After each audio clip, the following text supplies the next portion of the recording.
बहुत पहले की बात है। एक गांव में दो किसान रहते थे, जिनमें से एक का नाम राजू और दूसरे का नाम काजू था। वह गांव के बहुत अमीर किसान थे, जिनके पास बहुत सारी गाय, बहुत सारे पेड़ और बहुत सारे खेत थे। लेकिन इतना सब कुछ होने पर भी वह खुश नहीं थे। वह और दौलत चाहते थे और खेत और गाय चाहते थे। वह बहुत अमीर होना चाहते थे ताकि वह गांव की हर चीज खरीद सके। वह गांव के मालिक बनना चाहते थे। मैं इन सब चीजों से खुश नहीं हूँ। मुझे और ज्यादा दौलत, खेत और गाय चाहिए। मैं और अमीर होना चाहता हूँ।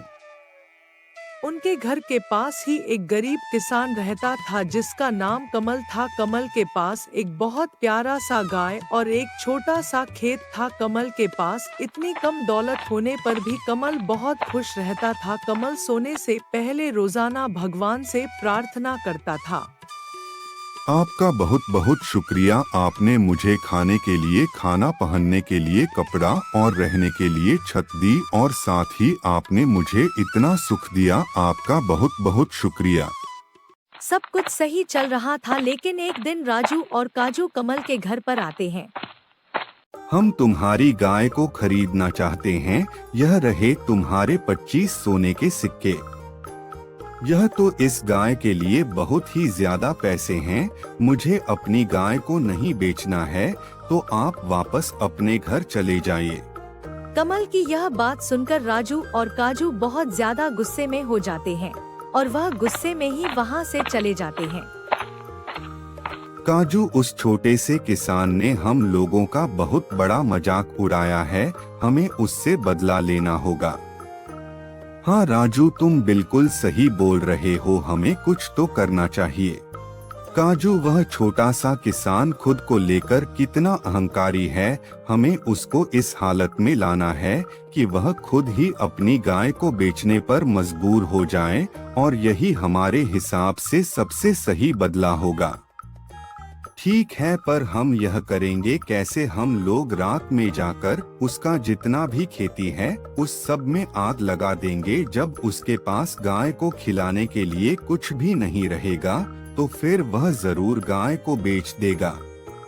योजना के अनुसार राजू और काजू रात में जाकर कमल के खेत को आग लगा देते हैं।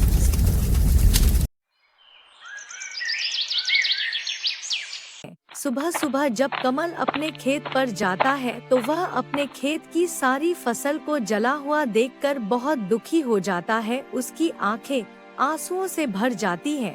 तभी वह भगवान से कहता है, हे भगवान, मैंने ऐसा क्या गलती किया था जो मेरे साथ यह सब हो गया? अब मैं कहाँ जाऊँ, किससे मदद मांगू? कमल दुखी मन से अपने घर लौट जाता है। अरे लक्ष्मी, सब कुछ बर्बाद हो गया। ना जाने कैसे हमारे खेत में आग लग गई और सारी फसल बर्बाद हो गई। अब मैं गाय को क्या खिलाऊंगा? जी आप ज्यादा चिंता ना करो, ऊपर वाला सब देखता है। आप देखना, सब कुछ ठीक हो जाएगा। हाँ लक्ष्मी, बस सब कुछ पहले जैसा हो जाए, मैं बस यही चाहता हूँ। वह लगभग एक हफ्ते तक बहुत दुखी रहता है। वह कुछ भी सोच नहीं पाता कि आखिर अब वह क्या करे। एक हफ्ता हो गया, मेरे पास गाय को खिलाने के लिए कुछ भी नहीं है। अगर मैंने उसे और भूखा रखा तो वह बीमार पड़ सकती है। इससे अच्छा मैं इसे बेच देता हूँ। कम से कम कोई इसे भूखा तो नहीं रखेगा। दूसरे दिन वह अपनी गाय को लेकर बाजार की तरफ चल पड़ता है। जब वह जंगल से गुजर रहा था तो वह एक स्थान पर खड़ा होकर सोचने लगता है, अरे यह रास्ता तो बहुत खतरनाक है। इस रास्ते पर तो लुटेरों का राज है। अगर किसी लुटेरे ने मुझे लूट लिया तो फिर मैं क्या करूँगा? जो मेरे पास कुछ बचा खुचा है वह तो सब लूट के भाग जाएंगे। ऐसा करता हूँ, जो मेरे पास सोने का सिक्का है मैं उसे गाय के पॉकेट में छुपा देता हूँ। इतना सोचने के बाद उसके पास जो सोने के सिक्के थे वह गाय के पॉकेट में छिपा देता है। चलते चलते वह बहुत थक जाता है तो वह एक स्थान पर खड़ा होकर कहता है, इतनी दूर से मैं चलकर आया हूँ, अच्छा हुआ किसी लुटेरे ने नहीं लूटा, लेकिन अभी मैं बहुत ज्यादा थक चुका हूँ। ऐसा करता हूँ इस ढाबे में थोड़ी देर आराम कर लेता हूँ।